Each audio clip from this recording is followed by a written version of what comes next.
చిట్టి కట్టి మోసపోయిన బాధితులు విశాఖలోని గోపాలపట్నం పోలీస్ స్టేషన్ వద్ద ఆందోళన చేపట్టారు. సీఐ సురేష్ తమ ఫిర్యాదును పట్టించుకోవటం లేదని ఆరోపించారు. చాలా కాలంగా పోలీస్ స్టేషన్ చుట్టూ తిరుగుతున్నామని ఆవేదన వ్యక్తం చేశారు. తమకు న్యాయం చేయాలంటూ పోలీస్ స్టేషన్ ఎదుట నిరసన చేశారు.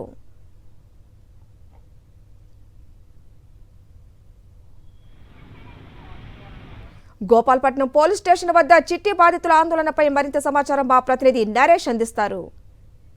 విశాఖపట్నంలోని గోపాలపట్నం పోలీస్ స్టేషన్ పరిధిలో భారీ చిట్టీల మోసం వెలుగు చూసింది. సుమారు 200 కోట్ల రూపాయలు కూడా చిట్టీలు ఎకరం పెట్టి తిరుగుతున్నట్టుగా బాధితులు గోపాలపట్నం పోలీసులు ఫిర్యాదు చేశారు. ప్రస్తుతం బాధితులతో మాట్లాడే ప్రయత్నం చేద్దాం. అసలు ఏం జరిగిందనే అంశంపై కూడా చెప్పండమ్మా, ఏం జరిగింది, మీది ఏ ఏరియా, ఎన్ని కోట్ల రూపాయలు కూడా మొత్తం మోసపోవడం జరిగింది? మాకు ఆమె 40 సంవత్సరాల నుంచి అంటే వేస్తుందంట సార్. 40 సంవత్సరాలు కనకమహాలక్ష్మి, శివ గణేష్, వెన్నెల, వంశీ, నాగమణి, కళ్యాణి, చాలామంది కుమారి, వాళ్ళ అక్క చెల్లెలు సార్. వీళ్ళందరూ కూడా మొత్తం గూడపట్టాన్ని చేసి అప్పారావు, పిల్ల అప్పారావు వీళ్ళందరూ కలిసి బాగా డెవలప్మెంట్ 3 సంవత్సరాల నుంచి మాకు అందరికీ డబ్బులు అదిగో ఇస్తాను ఇదిగో ఇస్తాను అంటే 5 లక్షల చీటీలు, 6 లక్షల చీటీలు, 5 లక్షల చీటీలు ఒక 4 వేస్తారు సార్, 6 లక్షల చీటీలు ఒక 4 వేస్తారు సార్, 3 లక్షలు వేస్తారు సార్, 2 లక్షలు వేస్తారు సార్, వరలక్ష్మి చీటీలు వేస్తారు సార్. అన్ని చీటీలు వేయించేసి మా అందరి చేత నాదే ఒక్కదాంది 20 లక్షలు సార్. అలాగే నా ద్వారా ఒక 20 లక్షలు వేయించాను సార్. అయితే ఇంత డబ్బులు అదిగో ఇస్తాను ఇదిగో ఇస్తాను గోల్ చేయకుని డబ్బులు నీకు ఇచ్చేస్తానని చెప్పింది సార్. అలాగే అనేసి పోలీస్ స్టేషన్ దగ్గరికి ఇస్తే రమేష్ గారు, ఇక్కడ గోపాలపట్నం రమేష్ గారు అన్నీ ఉన్నారు సార్.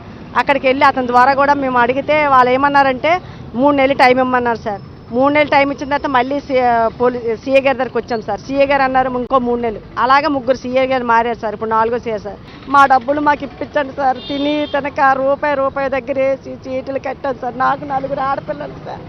నా 4 ఆడపిల్లలకి కోసమే నేను ఇంత కష్టపడి రూపాయి వేసి చీటీలు కట్టించాను సార్. ఇప్పుడు నేను ఏం చేసుకోవాలో నాకైతే ఏం అర్థం అవ్వట్లేదు సార్. మేము నిన్న కమిషనర్ ఆఫీస్ దగ్గరికి అయితే వెళ్ళాం.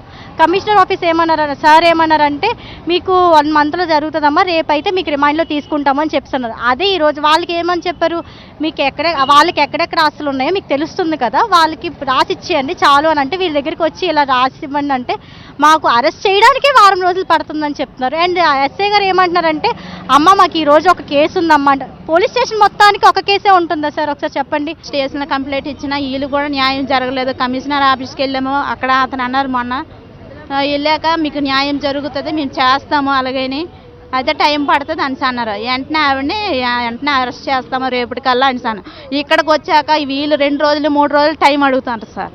మరి వీళ్ళ వల్ల అయితే న్యాయం జరిగేటట్టు కూడా లేదు సార్. సుమారు 200 కోట్ల పైగా కూడా చీటీలు వేసి మోసం చేశారని, కానీ మోసం చేసిన వారు ప్రశాంతంగా ఉన్నారు, కానీ మేము మాత్రం రోజు పోలీస్ స్టేషన్ చుట్టూ తిరుగుతున్నాం అయినా సరే తగిన న్యాయం జరగట్లేదు కూడా వారు ఆవేదన వ్యక్తం చేసే సిచ్యువేషన్ కనిపిస్తుంది.